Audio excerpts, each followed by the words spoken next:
The smooth criminal on beat breaks. Never put me in your box if your shit eats tapes. Let's talk about don't put me in your boom box if it eats cassettes. There was a time when you would put a cassette in a boom box, and if you push the wrong button, it would spit out all the cassette tape. Yeah. It would eat that tape. Yeah. So, Luxury, today we're talking about a song from one of the greatest rappers of all time, and easily one of the most masterful storytellers hip-hop has ever seen. His poetic realism and philosophical rhymes paint a vibrant portrait of the community, and it kind of is unparalleled anywhere else in hip-hop. And the beat on this track is by one of hip-hop's greatest all-time producers, DJ Premier. Not the first time we've talked about him on the show, probably won't be the last. No. And the sample itself is hypnotic for reasons we're going to delve into, but in part, it's because it contains a note that you rarely heard in music, in popular music, I should say, at the time this song came out. Also, this song is a large part why the album got 5 mics in a magazine called The Source. And for those of you who don't know, you're going to find out a little bit about The Source. And even for those who do know, you're going to find out the story behind him getting 5 mics in The Source. We've got so much to unpack. We're talking one song, and that song is New York State of Mind by Nas. Rappers are monkey flipping with the funky rhythm I be kicking. Musician, inflicting composition of pain. I'm like Scarface, sniffing cocaine, holding it.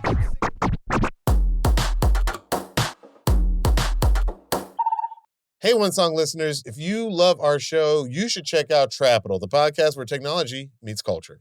Each episode, Trapital host and founder Dan Runcie digs into the strategy behind the media and technology that drives our attention. You'll hear Trapital explore topics like YouTube's growing influence in music and entertainment, the never-ending saga about TikTok's future, and how AI is shaping the future. Media is one of the first industries to get disrupted by new tech. It's Trapital's job to keep you ahead of the latest trends. You can listen to Trapital wherever you get your podcasts. That's Trapital, Trapital. I'm actor, writer, director, and sometimes DJ Diallo Riddle. And I'm producer, DJ, songwriter, and musicologist Luxury, aka the guy who whispers, interpolation. And this is One Song, the show where we break down the stems and stories behind iconic songs across genres, telling you why they deserve one more listen. You'll hear these songs like you've never heard them before, and you can watch One Song on YouTube. While you're there, please like and subscribe. All right, now I want to set up this episode a little bit differently here. We've been doing this show for a couple of years, and for those of you who've been watching, you might remember this, but for newcomers, check this out. This is a clip from one of our earlier shows where we were discussing a certain song. Our favorite songs that we discovered in 2023. What you got for us? This is an old song. Yeah. These are old songs, but I discovered them this year. I'm going to sort of, again, reveal something somewhat vulnerably. These are a couple songs that a lot of people will know and be like, you didn't know these songs? But I'm okay with that. Is that your impression of me? I'm so afraid to say it. Say it. Here it comes. Just play it. Oh, God. And await your judgment. Yeah. Hey, yo, Black, it's time. Word, it's time. It's time, man. All right. I'm leaving this show. Yeah. I mean, come on, man. I forgot to can't quit. know all the I songs. forgot to quit the show. You forgot to quit the show. Who are those guys, by the way? We look so different already. I can't know all the songs. Listen, I stand by the message, which is that you can't know all the music, and to be vulnerable about it is to be open to learning. So here I am, a couple years later. I now know the song for a couple of years, at least I can say. It's not new to me this year, but yeah, it was new at the time. It was under my radar. How do you feel watching that clip? Do you feel as though you were fair to me? I just can't believe that I wore that shirt. So, Luxury, how did you first come across New York State of Mind? Honestly, when we were preparing to launch the show, I was reading some really great books to kind of color in gaps in my knowledge. And one of them was Can't Stop, Won't Stop. Great book about the early days of hip-hop by Jeff Chang. Yep. I just really wanted to there was all sorts of names and artists who I'd been aware of in culture, but I didn't know where to place them in my mind chronologically. I hadn't heard all the records. So in the book, they talk about Nas, they talk about this record. I went out and listened to it, and I was like, oh my God, this is an incredible song. Now I understand the sort of mythos behind, Illmatic is the greatest of all time, and maybe this song is the greatest song on Illmatic. So that was the moment, that was the year, that was 2 years ago, 3 years ago now. Technically, I've known the song for 3 whole years. You've known it a little bit longer, is that right, Diallo? Maybe 30 years When did you more. first hear the song? Man, I bought this album the day it came out. I'd heard all the buzz about Nas. I was familiar with a song that we're going to talk about a little bit live at the barbecue. And so this was a big debut album that was coming out. I'd even heard the song Halftime on the Zebrahead Why soundtrack. did you do it? You know you got the mad fat fluid when you rhyme. It's halftime. I had no idea how much I was going to love it, how long this album was going to stay with me. I was just literally driving down Sunset Boulevard not too long ago, blasting it like it was brand new just because it aged so well. The rhymes, the production, we're going to get all that. But I just do remember that when I pressed play on the CD, I heard what would quickly become one of my favorite intros of all time. Illmatic's got an Illmatic intro. Let's hear a bit of that intro. This is the Genesis. There ain't nothing out here for you. Oh, yes, there is. This. Yo, pull out and shave, man. Let's count this money. Man, that track is so my jam. There's- That is so everything. There's That's so much going on there. so First great. off, in the background, while you hear the snippet from Wild Style, Yeah. you know, you hear the trains. I think I like songs that just start with trains, like, you know, Set the I Want to mood. Be Adored by the Stone Roses starts with trains. Get some geography in the sound. Yeah, you know, and then you also hear in the background a young Nas rapping his, you know, infamous verse from Live at the Barbecue before it then segues into Nas and AZ and, you know, some of his crew talking over Subway theme from the movie Wild Style, which we're going to get into. I mean, like, for those of you who don't know, Wild Style is a film from 1982 that captures the essence of those early days of hip hop in the Bronx. So many classic lines you probably associate with rap albums you've heard are literally just music samples, I should say movie samples, Yeah. taken from that movie. And Nas talks about how his dad took him to see this movie when he was a kid, and it just had a big influence on him. Yeah. Wild Style, great movie about like hip hop culture, like literally like the 4 pillars of hip hop with the graffiti, the breakdancing, everything. And The Stick Up Kids. Stick Up Kids, Beastie Boys famously grabbed one of the lines that you're referring to. He played 3 of those murals with some of that ass. Man, and I saw your female with them too. What's up with her?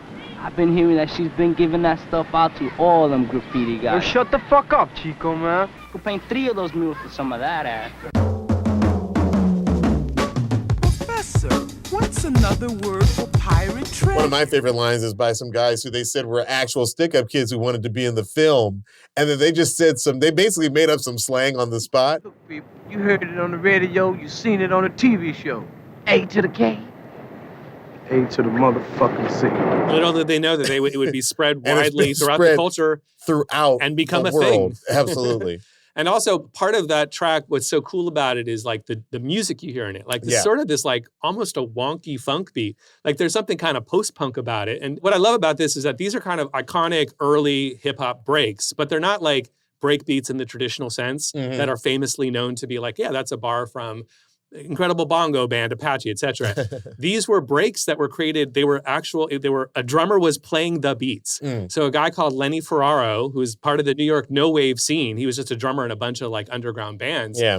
Fab Five Freddy and DJ Grand Wizard Theodore gave him a bunch of break beats or a bunch of songs that they liked the beats of, set him up with a microphone and recorded him playing drums empty, like to nothing at all. That's crazy. He just came up with beats that were inspired by these other songs.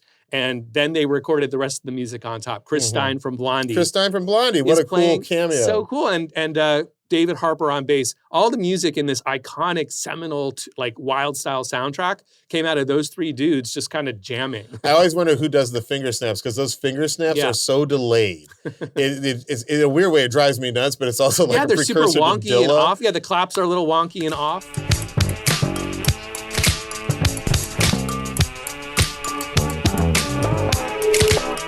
Dude, I'm telling you, those snaps are like, it's Yeah. like wild. And Chris Stein from Blondie, he's not playing the synthesizer. He's playing his guitar Yeah. through a synth, like basically like pre-midied is to a synth sound. So he's playing guitar, but you're hearing synth sounds. About 20 years ago, I saw Chris talking in some interview about how excited he was that he got to be a part of this hip-hop history. So cool. They didn't know how huge it would be. Yeah. These No. are now iconic too. I mean, nobody knew how big hip-hop was going Right. to be. They so thought it was going to be a Let's face fad. it. What do you think the significance of calling the song the Genesis is? I think they're kind of saying it's the genesis of hip-hop, but it's also the genesis of Nas Yeah. as the rapper, and I think it's just perfect. That's so important to point out too, because with sampling in hip hop, like a lot of times the choices, and we're going to hear that a lot in this song when we get into the stems, the choices of what the samples are are coming from something that's very personal and has a message and meaning and a connection for the rapper, the hip hopper, the producer. There's a connection between what they're using and what it means to them. Its significance to them is very meaningful. So there's like a lineage that is connecting the dots between what's sampled and the new music. And by the way, you mentioned lineage. I think that's exactly the effect that Illmatic, this album, had on everybody. Because if you think about it, Notorious B.I.G.'s album, Ready to Die, kind of starts a very similar way. It talks about like, oh, this is when I was born, this is when I was a stick-up kid, and this is when I decided to get, with this record label and produce my album. Very similar to Nas's Genesis. This is my story, and here we go. I'm going to tell you my story. Sit back and listen. Speaking of the genesis of Nas, Nas's recording debut was on the Main Source's song Live at the Barbecue, 1991. He was only 18 at the time and got on the track through his connection with Large Professor, who is sort of like this, great producer and also the leader of a group called Main Source. And Large Professor produced the track. Large Professor was one of Nas's early champions, but after this feature, he wouldn't be the only one. Everyone would be asking about the kid who went by Nasty Nas. Let's hear a little bit of Nas's verse from Live at the Barbecue. Stampede the stage, I leave the microphone split. Play Mr. Tuffy while I'm on some pretty tone shit. Verbal assassin, my architect pleases. When I was 12, I went to hell for snuffing Jesus. Nasty Nas is a... That verse... so big when it came out. I remember cats trying to break down every single line. Like, this is at a time, I feel like maybe it was the Howard Stern effect in radio, but like the idea of shock jocks and like being shocking and just trying to like, shock people was like really big. I know it sounds weird to say, but like that was like a thing. And the idea that he would say, when I was 12, I went to hell for snuffing Jesus, like it scared people off. Like, like people were like, yo, can you believe he said that? Like, I remember as a person who would, like, rap rhymes, like, I was even scared to rap that stuff. I would be like, when I was 12, I went to hell for... like, I didn't say that shit. How was it... I mean, explain to me why at the time in 1991, right? This is 1991. Why did it jump out of the speakers? What about it was so different from what you'd heard before? But I mean, to be blunt, it's the Black community, man. Like, good portion of us consider themselves Christian. I mean, like, I told my friends one time I was agnostic. You would think I said I was a Satanist. You know what I mean? Like, that's how, okay. It's understood that Jesus is your friend. And I think that in his effort to be shocking, when he said, I'm stuffing Jesus, like, I'm telling you, people heard that line. In fact, I think I read somewhere. It sounded blasphemous. Dude, by far. Sacrilege. By far. Okay. I mean, in some ways, like, hip hop is a rebellious form of music. We always thought, those white kids, they listen to rock music. They're Satan worshipers. Like that was the way to be rebellious in the white community. Being rebellious against Jesus and God was not necessarily a thing in the Black community the same way. It was enough to just be like, forget these, forget the government, forget the cops, forget the, like that was the rebellion. The rebellion wasn't in the church. That is such a helpful answer because in 1991, I'm hearing nothing but Satan. Like, I'm hearing nothing but Metallica. So it's true. Judas the rumors Priest, were true. The Ozzy We knew stuff. those white kids were worshiping Satan. It's so interesting that a line like that did not jump out of the speakers to me for being so like transgressive, like you're saying. It wasn't subversive, transgressive. It was something that was like pedestrian to my heavy metal, rattled ears at this point. Yeah, that's interesting. By the way, I don't think DJ Premier, the person who ends up working with Nas famously for the last 30 years, reacted any differently than the rest of us. I think I saw somewhere, he's from Houston, originally. And like, he was just like, we couldn't believe he said that, so it's really interesting. The mission was accomplished. Nas wanted to, let everybody know he had arrived on the scene by saying a lot. I mean, like, if you go back and listen to this song, there's a lot he says in this verse that is, quite edgy. There's also like a weird dichotomy at work here. On one line, he says, kidnap the president's wife without a plan. So like he's clearly like anti the government and establishment. Very next line, he says, and hang more, black guys than the Ku Klux Klan, which like, whose side are you on here? You know what I mean? You got to realize in 1991, Public Enemy and KRS-One and all the very pro-black, rappers are still very much in vogue. And yet here he seems to be jumping all across, but what it almost heralds is this future, this sort of 90s thing where like there's going to be a lot of championing of street culture where there is a lot of black on black crime and he doesn't turn a blind eye to that. Okay. But he's also not like pro Bush administration, So he's carving out a lane that's like a little bit of what came before, but a little bit rebelling against that? I don't even know if he's carving out a lane. I'd actually say he's turning a mirror to the sort of mentality, the sort of street mentality that, is a part of where he's being raised. He's being raised in Queensbridge, New York, and he's seeing things every day that are by their nature contradictory. You know, you see the people who wear the African medallions and are speaking about Black empowerment alongside, you know, for the lack of a better term, the stick-up kids who are, you know, selling drugs at night on the same bitches in front of his apartment. So he's sort of like trying to show all of it. Okay. And I think only Nas could ever be able to say, how did I at that time justify the line about the president and also the line about the Ku Klux Klan? It might be something that, you know, he can address on a future episode of this show.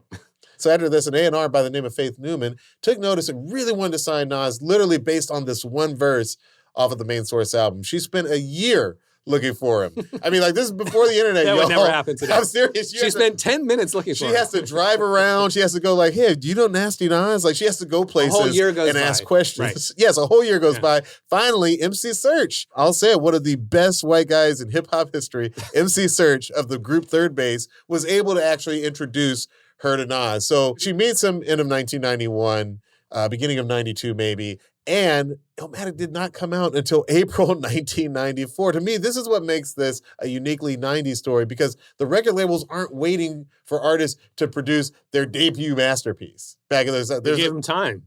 there's this to develop idea as that an like artist. we're gonna find talent and we're gonna nurture it, and then once it's ready, when the incubation period is over, then we're gonna release it. So I will give it to Faith. She's definitely an unsung hero for having the patience to let Nas grow before releasing him onto the. And what was Nas doing during this time? Was he recording a bunch of He's recording tracks? other songs. He released the song Halftime on the Zebrahead soundtrack. And I think part of the delay is in the fact that Nas really wanted to work with Large Professor, one of my favorite producers of all time. I try to bring him up every episode somehow. But, you know, Large Professor at the time was getting more into production. And also at the same time, the Main Source was in the process of breaking up. So he didn't really have the time to devote to Nas's album. What's interesting about this, and I think we both read an article by No ID this week, which says that like, oh, this is one of the first albums with multiple producers. It may not have worked out that way if Large Professor just sat down and done what the Bomb Squad did with Public Enemy or what Pete Rock did with CL Smooth and just produced the whole album. No, Large Professor was kind of tied up. So Nas ends up essentially compiling like an album of all the best producers in hip hop. And this is exceedingly rare at the time. I think you and I did some like research and some talking. We could only really find the comeback album from Run DMC, Down with the King, as being an example of an album with A-list pedigree producers all throwing in their best one or two cuts. It was more standard prior to this moment that you do a producer like with one either group of producers like the Bomb Squad, or with just a single producer, but it was sort of an auteur vision. It was sort of across the record, there'd be a uniformity or rather a consistency of style that came from the fact that the same team was doing all of it. Yeah. And I don't know if that was ever a conscious thing that people didn't go against, but the idea of actually expanding your colors and your options and the palette of what the album sounded like, and by the way, doing it more quickly because you're working in parallel, was kind of a relatively new idea at the time. And by the way, I just want to say, I don't know how conscious it actually was, because if you think about it, usually the producer, whether it's MC Search or it's Dr. Dre or it's DJ Premier, they'll want to have the Gangstar, whole album, yeah. That's usually a member of your group. So it would have seemed almost disloyal to be like, hey, you know, Dr. Dre, we think you're great, but we really want to go get this beat from this other guy over here. The producer was usually a member of the group. So that was almost the like... separation of the functions was starting to happen now that we take for granted. That producers work with lots of artists and artists work with lots of producers was relatively new in this moment. Absolutely. Even at the time, I remember in the hip-hop community, it was always understood that like rappers would occasionally have a cipher. Get in a circle and everybody would spit their best freestyle. Well, this always felt like a producer cipher. And I remember people were calling it at that time. They were saying like, yo, he's got a beat from DJ Premier. He's got a Large Professor beat. He's got LES, who I definitely love. LES produced one of my favorite songs on this entire album. Illmatic, keep static like wool fabric. Pack a formatic to crack your whole cabbage. Life's a bitch and then you die. That's why we get high. But also Pete Rock and Q-Tip all giving some of their best material to this artist who they're not technically in the group with. It definitely set off a new thing in hip hop. One of the tracks that Large Professor produced for Nas is It Ain't Hard to Tell. It was actually the first single off of the album, and it dropped in 1994. It samples Michael Jackson's Human Nature. Check this out. It ain't hard to tell. When Mike is contacted, I attract clientele. Can I just say one of my favorite elements in that song is the sample of the guy going, hey! And it's been in so many hip hop. I mean, like literally, I think it's in thousands of hip hop songs. For those who know what I'm talking about, it's this part.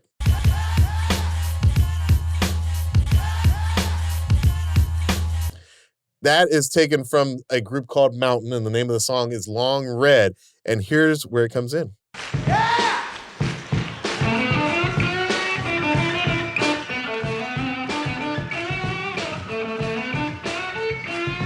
It's been sampled so many times. Yeah, it's one of the classic hip hop breakbeats. And what I love is when you're chopping a beat, it's not always going to fit exactly within the bar. Boom, 2, 3, 4. Yeah. And sometimes you get something get that's some coming in early bleed on the other side. But when that loops, it becomes this hypnotic kind of unexpected happy accident. And that's a big part of sampling. What sampling does that, quote unquote, regular musicianship or pre-hip hop era or pre-sampling musicianship wouldn't have chosen to do is to put something that was accidentally there and That's leave messy. it. And then it becomes unclean. Yeah. this hypnotic, again, I keep saying happy accident. But that's part of what makes sampling so cool is when you have these artifacts that weren't intentional. They weren't part of what you were needing. You were needing the kick and the snare and the hi-hat, but you had that sound, and then it makes it super hypnotic, ultra hypnotic. And I also love the fact that guy said that thing one time, and yet now it's been said millions Right. of times. It's been heard millions of times. Yeah. Leslie West, I'll bet that was from Mountain, the guitar player. There you go. Yeah.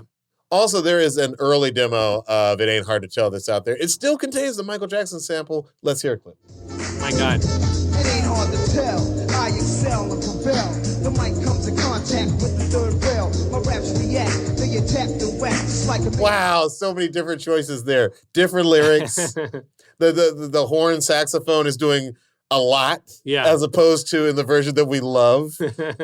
Holy smoke, it's a very different song. And just to build on what we were just talking about with the Mountain sample, how, right, at the end of the drum loop, which is what was required, there was a little thing that they wanted to not use probably, but they kept it in. They're like, oh, wait, that's dope. Keep that in. It's in that bar that we're looping. Let's just leave it there. Yeah. So too, with this combination of samples in there, like I actually would want to sit with that to break down how the sounds relate to each other, like what scales and what notes are being used. Because in theory, like literally in music theory, you'd probably find some cacophonous moments, but as a listener, you're experiencing something that sounds really interesting and it sounds really different and it sounds unusual. And that's what really matters, is that you connect with a listener, not get bogged down on, am I allowed to use this note? And if so, must it comport with the harmony in this next section?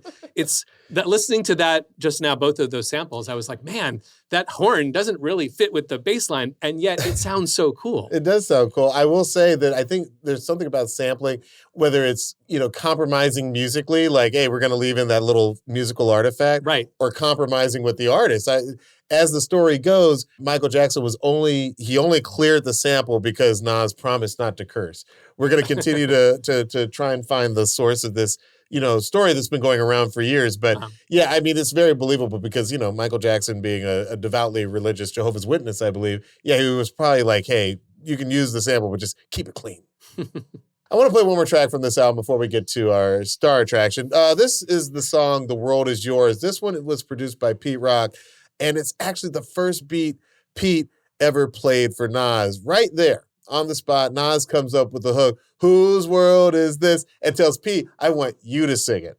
And man, I think we all benefited from that. Pete was hesitant at first, but Nas was so confident about it that he finally said, all right, let's hear a snippet of one of my favorite Nas songs, The World Is Yours. Whose world is this? The world is yours. The world is yours. It's mine. Whose world is this? Can I just say, Pete has a way of both producing and rapping and singing off the beat. So the fact that he's a little bit slow on the whose world is this? He's like, whose world is this? Like, it just makes it that much cooler. Also, singing on a hip hop track just still wasn't that common. Right. You know what I mean? Like, we're still dealing with the fallout from MC Hammer and people saying that like what he was making was pop and it wasn't hip hop. When is Bone Thugs? When are they around? They come out they dropped their first single in 94. Okay, so They it's like came right out- around now, though. It's It's right starting around to now. happen. And by the way, they're not New Yorkers. I mean, again, this kind of goes to the fact that like the East Coast felt like they had a really high bar for what hip hop was, being the home of hip hop. And some could say that they were exclusionary a little bit, but was not a thing to necessarily come onto a track and sing. So it kind of worked for Pete Rock that he sounds like, yeah, I guess I'll sing, whose world is this? You know, like he's not like anxious. He's not like trying to sell you on the idea. But it's also a little bit Biz Markie, like, you know, if you go further in that direction.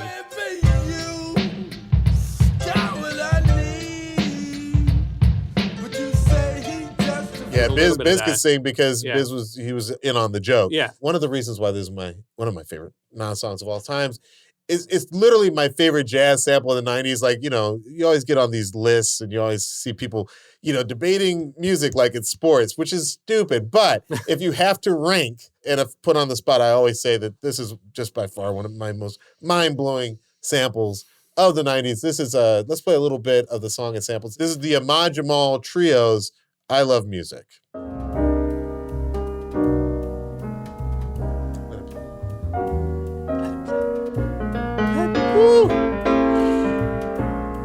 I mean, genius. Yeah. It's not a pure loop. Like, who hears that song and thinks, oh yeah, I'm going to take this and I'm going to take that? It's just so smart. Can I just say, whoever mixed this record, I just love how that piano sounds. Like, there's something so pure in how those notes come off the keys. That's why I was like, well, don't cut it off yet. Don't cut it off yet. If you don't know this song, just go out today and find it. Ahmad Jamal Trio's I Love Music. All right, we're going to take a quick break, but when we get back, we're going to get into Nas's street poetry. It's peak hip-hop. It's peak production and peak sampling. This is peak. This is a peak episode. Stay tuned. We'll be right back. Hey guys, Luxury here. You know, for most people, the start of the year means doing some big picture thinking, like planning your finances, paying off debt, building an emergency fund, or saving for major milestones like buying a home or your kid's education or your retirement. With that in mind, are you done just tracking past spending? Do you want a tool that actually helps you plan, project, and proactively achieve that goal? Well, set yourself up for financial success this year.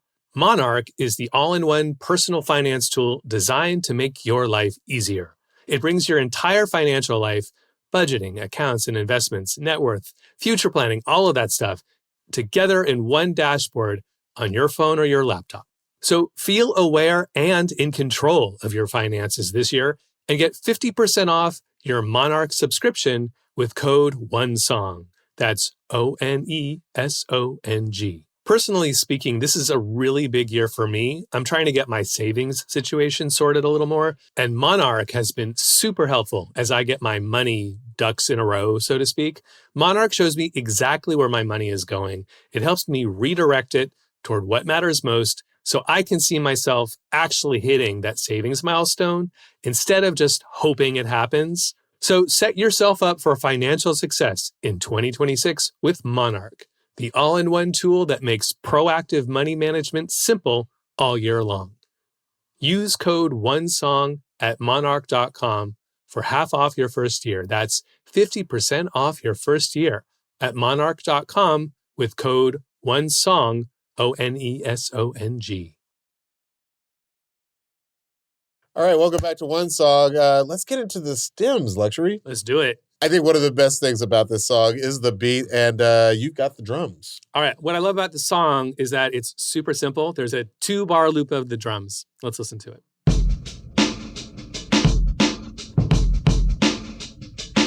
That's it. Back to the A. B. Just a little variation in the syncopation, syncopated snares, a couple syncopated and kicks. Boom, boom, cat. Yeah. Boom, cat. Like that to me feels like so 90s boom It's bap. so boom hip-hop. bap. Yeah. 85 BPM. It's all you need. You don't need more complexity than that. Yeah. It's beautiful stuff. So let's talk a little bit about where that beat comes from. So the sample source is this song from Kool and the Gang's first live record, their second record. They did a regular record, like a studio record, then 2 live records in a row. This is the first one, live at PJ's, 1971, and the song is called NT. Break beat. Now listen right here. You just heard it. Yeah. I love that sample. It's been used in so many samples. Yeah. I immediately heard Gangsta Gangster by NWA. Hope you sophisticated motherfuckers hear what I have to say. When me and my posse stepped in the house, Just like we were saying. Yeah. That becomes part of what makes it special. We just wanted Totally. the beat. Oh no, should we take that ooh out? No, leave it. It's cool. Especially when it gets repeated, it becomes this like mantra.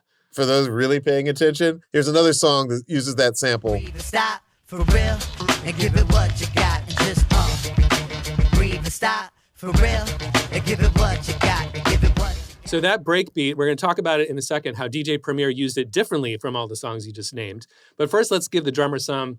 This guy's a sample phantom. We're hearing him throughout this entire song. He's not in the credits. He didn't. Is get he one of the paid. gang? He is in one of the founding gang? members of Kool and the Gang. It's Okay. George Funky Brown. There you go. George Funky Brown. Salute, sir. That's right. That's right. But the songwriters on the Kool and the Gang song he's not listed as a published songwriter of the song, but that is who you're hearing in the beat and in the recording itself. Right So on. George Funky Brown, unsung hero, sample phantom, all in one.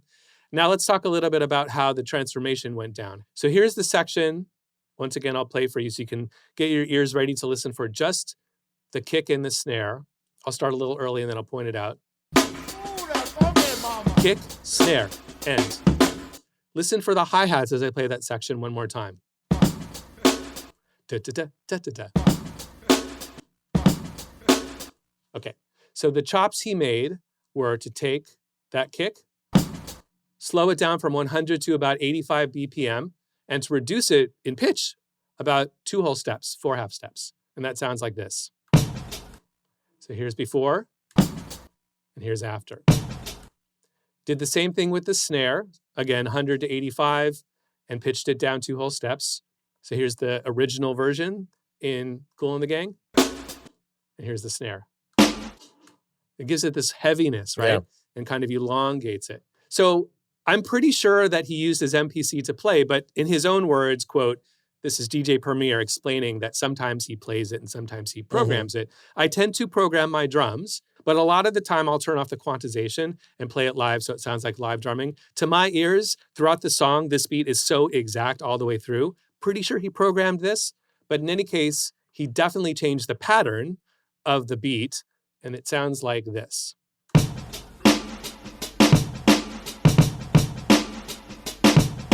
And if he did actually perform it, which he may have done, I'm not saying he didn't do it, he might have done it like this.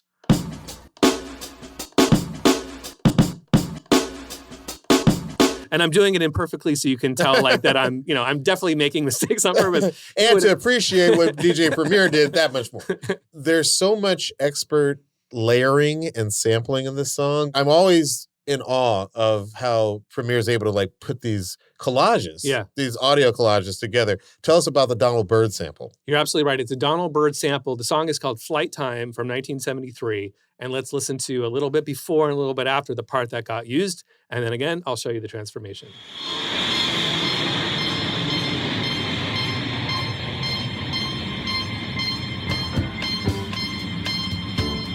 That is so like 70s cop show coded, right? It almost sounds like Broadway by who is that? Is that George Benson? It is George Benson. Little Papa was a Rolling Stone in there too. I could hear that too. It's definitely, it feels very 1973, which it was. What you're hearing, I'm pretty sure is Freddie Perrin on synthesizer. I'm pretty sure that's what that high-pitched, very urgent-sounding, insistent single note stab. It could be a guitar played by Dean Parks or David Walker. Pretty sure it's a synth, though. Freddie Perrin would be the sample phantom here. So some of the artifacts of the sample are the sound of that kind of airplane noise, that sort of big white noise. Totally.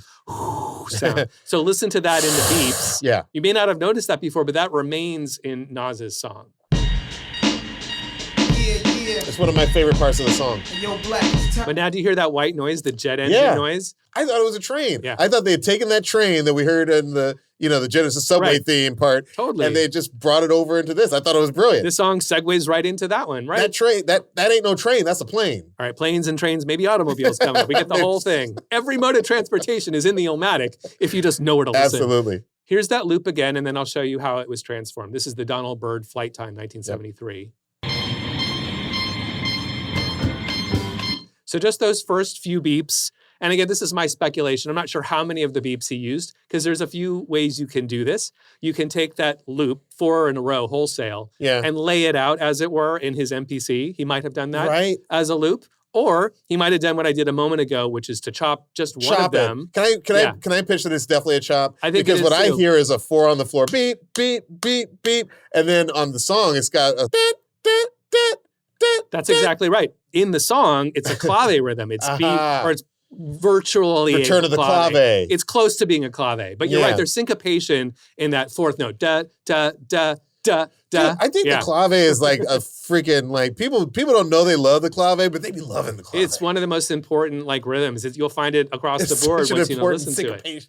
syncopated rhythm. Yeah, we've talked the word clave and has come up in like 30 of these episodes, not for no reason because We haven't even done a Calvin Harris episode. I feel like he uses the it's all clave over. all the time with The his EDM stabs. dance music His is keyboard all the stabs. clave rhythm. Yeah, all the time. totally. Or tresillos, if you will. All this to say that was transformed because in the original, it's just D, D, D, D, 4 on the just an floor. insistent, it's like Morse code or something like that. Yeah. It's literally quarter notes. 1, Yeah. 2, 3, 4. Okay, so that gets transformed into this. Yeah, yeah. Hey, yo, Black, it's time, word. That's definitely a clave. Totally. Definitely a clave. And I think he might have played it. Except he took more time to have it not end like mine did. He just time stretched it and did more processing to it. Apologies that the recreation's imperfect, but that's the basic idea. So you get.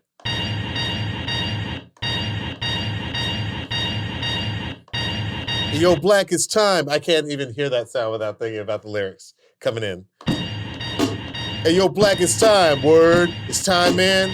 All right, man. I am not going to try and do what Nas did. Straight out the fucking dungeons of rap. I'm trying to be a premier. You're trying to I be know. Nas. It's We're cute. doing- Hopefully, it's coming across They're as charming. ashamed of themselves right now. They're like, oh, man, they Hopefully, figured this out. we seem very He's a better charmingly Primo. Diallo's a better naive, Nas. sweet. They think they are, and they're not quite getting You it. missed it. Faith Newman, you need to find us in 1993. All right. I didn't catch that on. Nailed it. I didn't Okay, catch I'm really good at this.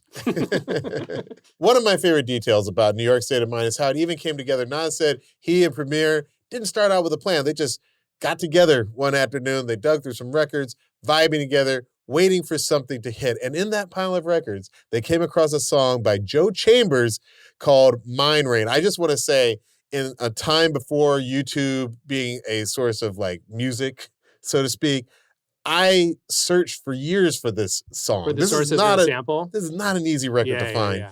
but it's Joe Chambers, Mind Rain. Let's hear a little bit of that.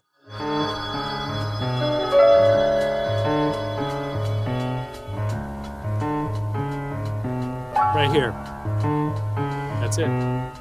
You know what I love? This kind of goes back to Pete Rock's work on The World Is Yours. Like, this isn't the beginning of the song. You know, Yeah. like, I'm not saying that that's wrong when your sample is at the very beginning of the song, but there's always just something so impressive, like, when you're like, you know, you're like into the song a little Yeah, bit. yeah, yeah. And then this little sneaky part kind of comes out.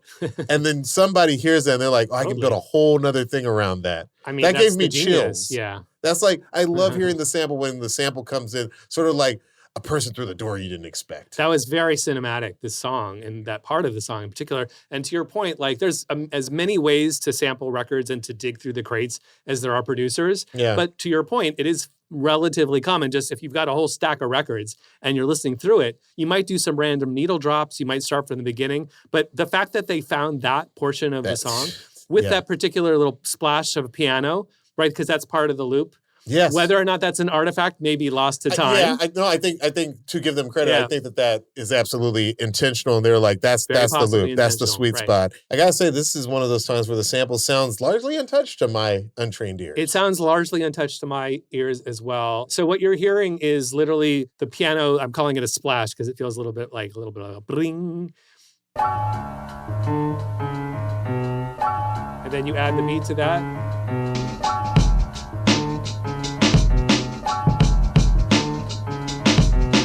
I just want to say one more thing about that last note on the piano. It doesn't sound like evil in the original jazz sample, but in the Nas version, maybe it's just because I know what he's rapping about, it sounds dark. It sounds like Totally. evil's not really the word I'm looking for, but it sounds like you're watching a movie and like there's like some bad stuff No, it's a happening. dark sounding note. Let's talk Yeah. about this note. This is an important note. This might be one of the most important notes in the entire song. Okay. So let's talk about it. Yeah. Why does this bass line, first of all, sound, like you said, dark, maybe exotic? Sinister. Sinister is the word I'm looking for. 100% agree. Yeah. It's a great word for it. This is a flat 2. I'll play it for you. This is the bass line. And it contains a flat 2, which is a note you don't hear very often in popular music.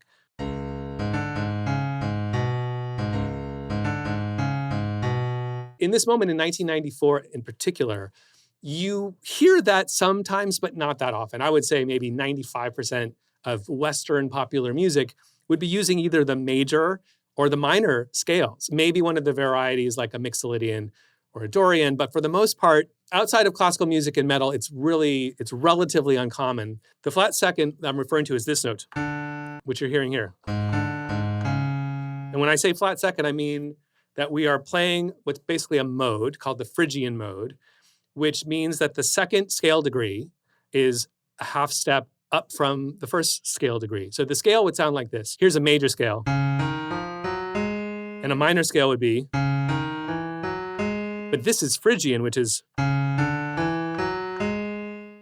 we don't hear very often in the canon of popular music. Mm-hmm. The Phrygian mode contains the flat 2. It's the scale I just played for you. Uh-huh. And it contains a tritone. And that's important because what I just played for you with the riff,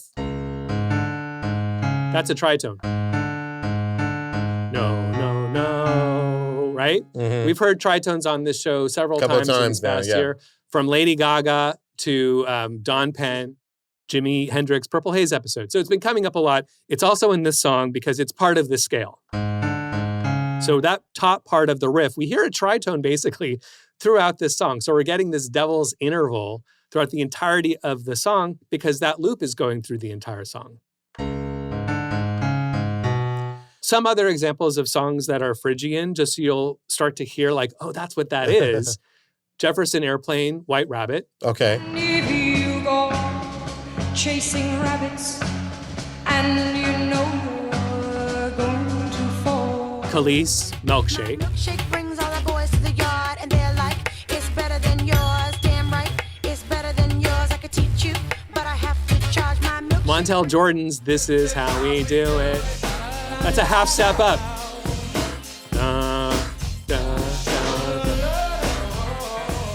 That's going from F to F sharp. That's right. So it's F Phrygian because you have that flat half step, that flat second. Da is the root, flat second, back to the root. Uh-huh. And it really, your ear is like, please take me back home to the root. This is uncomfortable. It's tense for a moment when you go da, da, da. Like that's home base and we're cool. We can chill here for a while. Yeah. Da, da. Da, dun, da, dun, da, dun, da, dun, dun. That's so funny that you bring up This Is How We Do It because it famously samples Slick Rick's A Children's Story. Yeah. He went outside, but there was cops all over. Then he dipped into a car, a stolen Nova, raced up the And one of the things I always liked about New York State of Mind was that it told a story kind of similar, you know, in terms of what happens in the story to a children's story, except that Slick Rick's version tells a very sort of like funny, silly version of what happens to the kid. And Nas is like the 1990s David Fincher version of what happened. Right. You know, like it's Much just darker, much more, grittier. Yeah, much yeah, more yeah. dark, not played for any kind of laughs. And so let's talk about the lyrics of this song because I think that Nas is one of the great storytellers of hip hop. A lot of rappers have had great moments in storytelling. Obviously, Notorious B.I.G. with I Got a Story to Tell, Ice Cube, My Summer Vacation. You know, there's some that always stuck out to me, but this is definitely one where he painted so much imagery and he's so descriptive. Nas said that he wrote this song wanting to give listeners the feeling of New York at nighttime. I actually wore today's sweatshirt. It's Giancarlo Esposito's character from Do the Right Thing because New York was coming out of a dark time. You had the crack epidemic that had ravaged their communities. There was so much violence. You see it in movies like New Jack City and some of the other films that come out at this time. Mm-hmm. And this is the New York that I feel like Nas describes so well, even though he uses the first person and says I and me and all this kind of stuff. You never got the sense that it was actually him selling drugs or shooting people in the back. Like you always got the sense that he is a street poet describing what he has seen. And you really get a sense of that right from the get-go. Let's hear a little bit of his first verse. So now I'm jetting to the building lobby, and it was full of children, probably couldn't see as high as I be. So what you saying? It's like the game ain't the same. Got younger pulling the triggers, bringing fame to their name. And Like, there's so much just going on there, you know? Like, Break it so down for us. I'll never forget the first time we all heard. So I'm jetting through the building lobby, and it was full of children, probably couldn't see as high as I be. You know, like, you have to have a New York accent at first, you know, first of all, to even pull off that line. But What is the on line? top of High as that, Abby?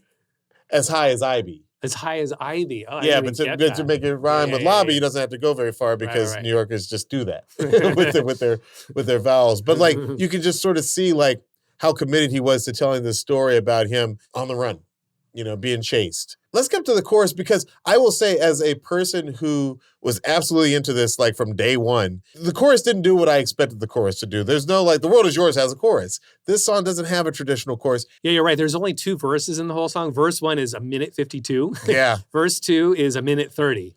2 long verses, no features. A lot of You got AZ and like, you know, so what you're saying, like, you got people joining in things, but like just him painting these long pictures, and yet you're never bored. It's like an amazing movie.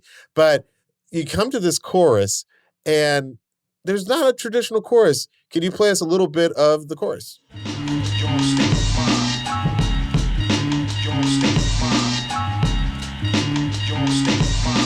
want to call your attention to the knocking in the sample. Do you notice that? No, I didn't And notice there's a that. little bit of sort of the horn sound at the end.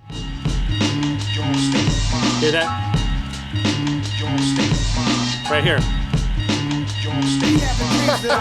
No, You I hear had that? never noticed that. All I Yeah. heard was Rakim saying "Your State of Mind," but what is that? This is the knocking? sample artifact episode. Let's listen to Mhm. the original song that it is being sampled from, which itself has an embedded sample, which is what you're hearing. So that's a third layer. Here's Mahogany from Eric B. and Rakim, Oh, 1990. This is where the New York State of Mind comes from. But as they were grabbing this sample, they grabbed what was also in the sample.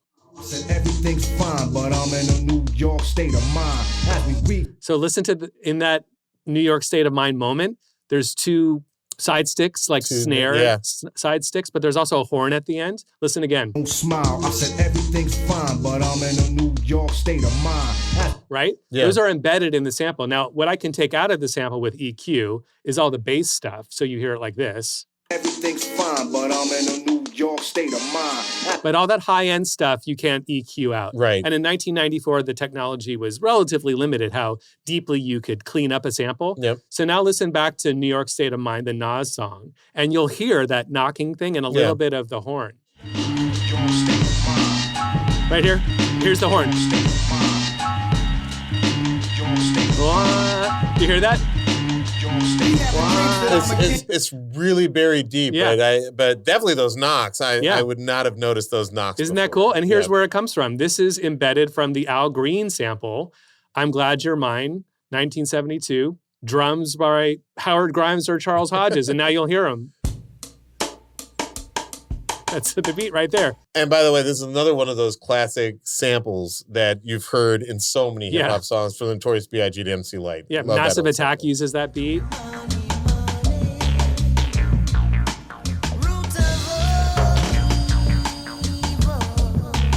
Yeah. Yeah.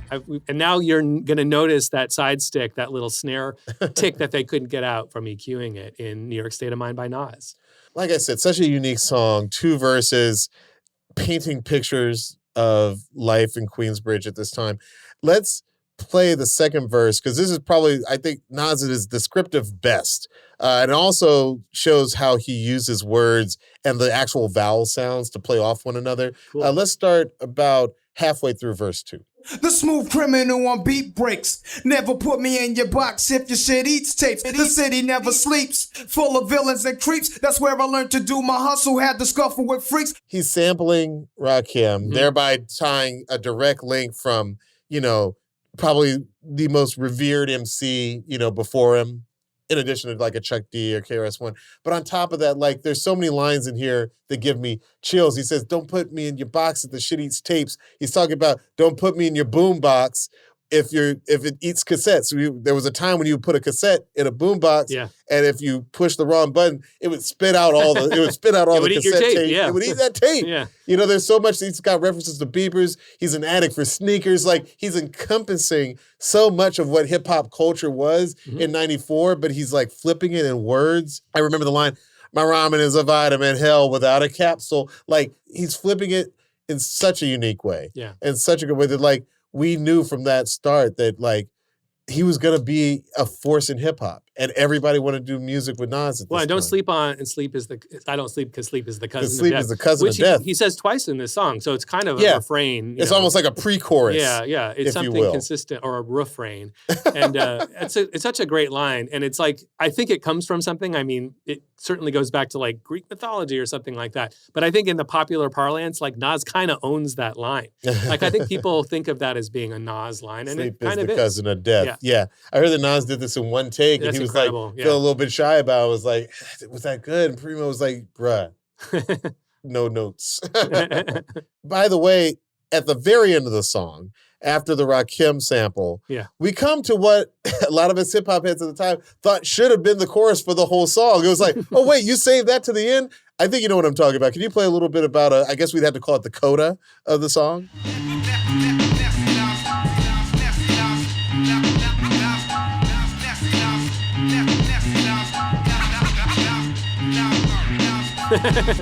I love it when you know the exact record dude, scratch I know it inside out. moments. You knew exactly the motions that match to the sounds And of the correct me if DJ. I'm wrong, that's Nasty Nas on one of his previous songs. It's from Live at the Barbecue. It's from Live at the Barbecue. Let's listen to the origin. With the help of snuffing Jesus, Nasty Nas is a rebel to America.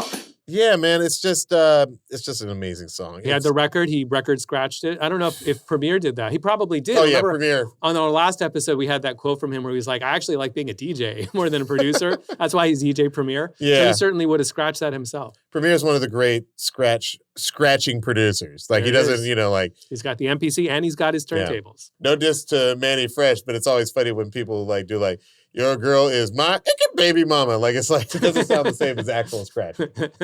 And by the way, we're talking about lineages in hip hop. It's not just samples, right? It's also references and uses of the phrase, such as the title of the song itself, which of course is a Billy Joel song, right? New York State of Mind from 1976. I'm in a New York state of mind.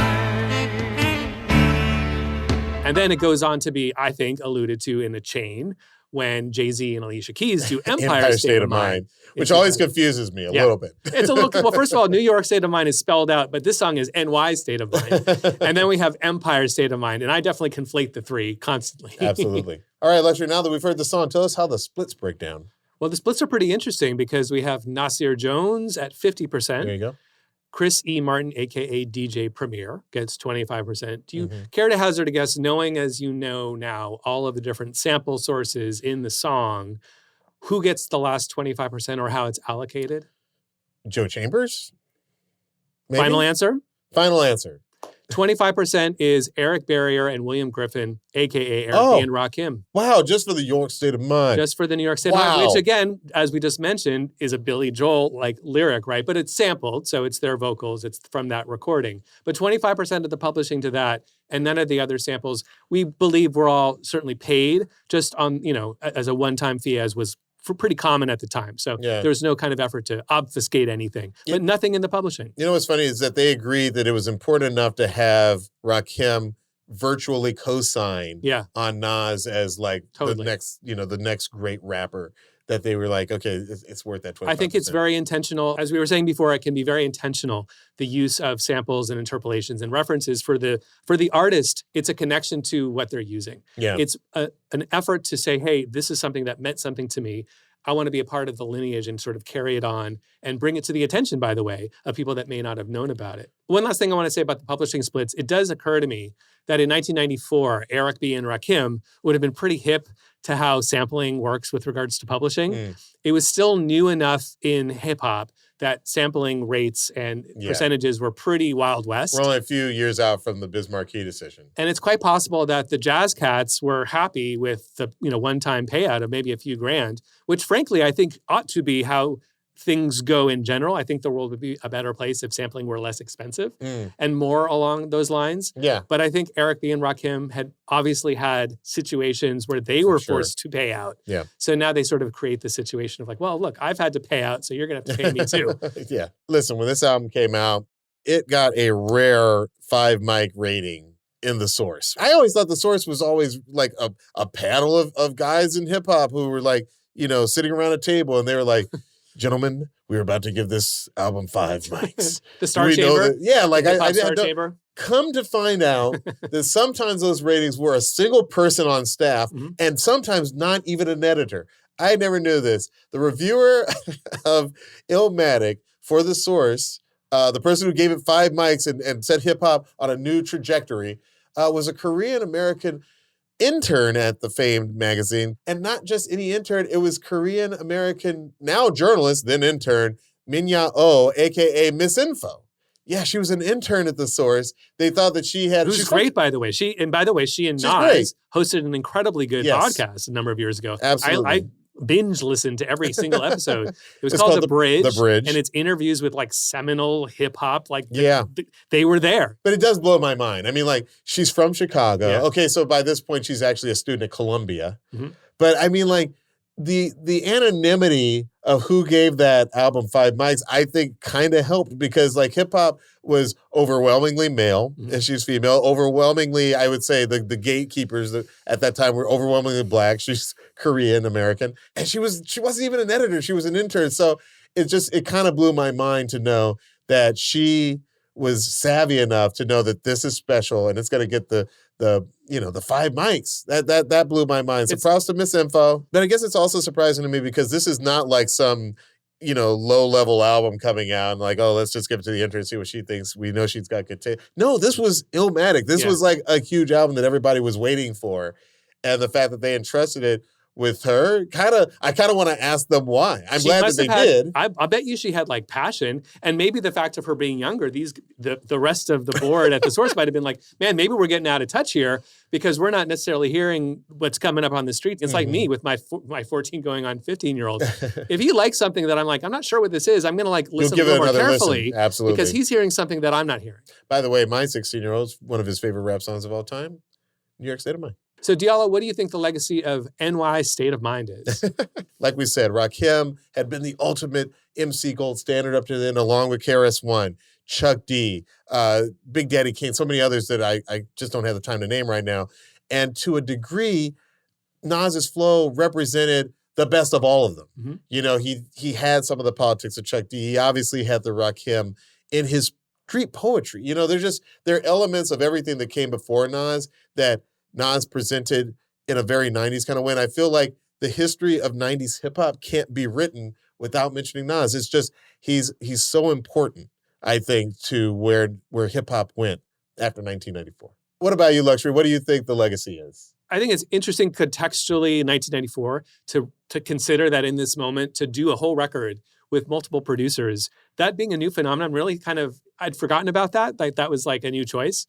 And now we take it for granted. Not only do we take it for granted, it is the norm. When you hear Olivia Rodrigo and Dan Nigro work together on the whole record, you're like, wow, that's unusual. Or like when Kanye did a whole album with Pusha T. It is reversed what it used to be. It used to be unusual for there to be multiple players. Now that's the news together. that the producers stay the same. It's interesting to think about that and then getting down to the song level, just specifically New York State of Mind. Like we had two greats working together. Like the production, not only is the vocal and the lyrical and the delivery, not only is everything Nas on the top line incredible and legendary and still 32 years later has resonance, but the production is next level. And 32 years later, this is not only peak MCing, but it's also peak sampling and peak producing, and all of it coming together in this one song. And both what a of them magic kind moment. of throwing back and forth because now that we know that it was, Nas was there when they chose that song. Yeah. You can sort of see why he actually is the cohesive part of the album. And let's not forget, last but not least, the flat 2, that note that Crazy. that at the time was so strange and jumped out of the record that they chose to sample. in that moment between, perhaps gin and juice at the same time, but the Phrygian mode becoming kind of common in popular music. Yeah. In the next 30 years, a little bit begins around this time. Now, there are examples that people will find of the flat second and the Phrygian, but not as prominently as it is in this song. And I think it starts to change the listener's ear when it's used this bigly, right?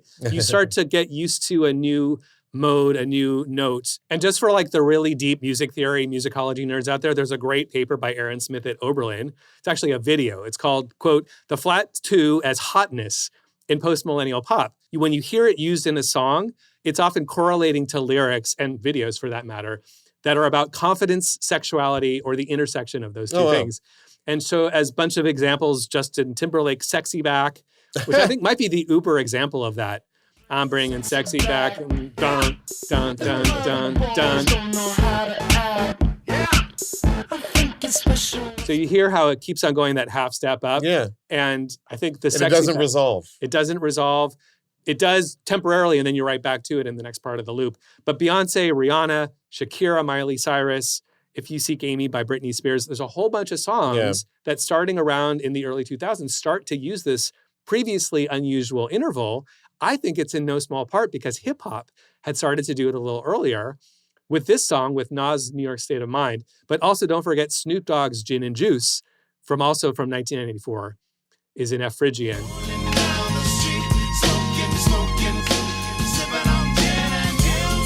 Laid back. And then it starts to become really kind of normalized in hip hop. It gets your freak on, Tyler, New Magic Wand, Kendrick's Humble, Kendrick's DNA. These are all songs in Phrygian. It's part of the hip hop vernacular now, 30 years later, to have a flat second and or for it to be in Phrygian. This album blazes a lot of trails. As always, you can find us on Instagram and TikTok. You can find me on Instagram at Diallo, D-I-A-L-L-O, and on TikTok at Diallo Riddle. And you can find me on Instagram at LUXXURY and on TikTok at LuxuryXX. And you can follow our podcast on Instagram and TikTok at One Song Podcast for exclusive content. You can also watch full episodes of One Song on YouTube. Just search for One Song Podcast. We'd love it if you'd like and subscribe. Also, be sure to check out the One Song Spotify playlist for all the songs we discuss in our episodes. You can find the link in our episode description.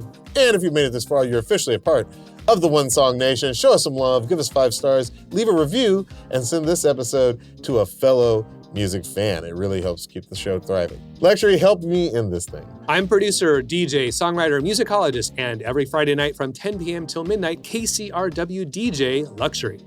I'm actor, writer, director, and sometimes DJ Diallo Riddle. And this is One Song. We will see you next time. This episode was produced by Melissa Duenas. Our video editor is Casey Simonson. Mixing and engineering by Michael Hardman. This show is executive produced by Kevin Hart, Mike Stein, Brian Smiley, and Eric Weil.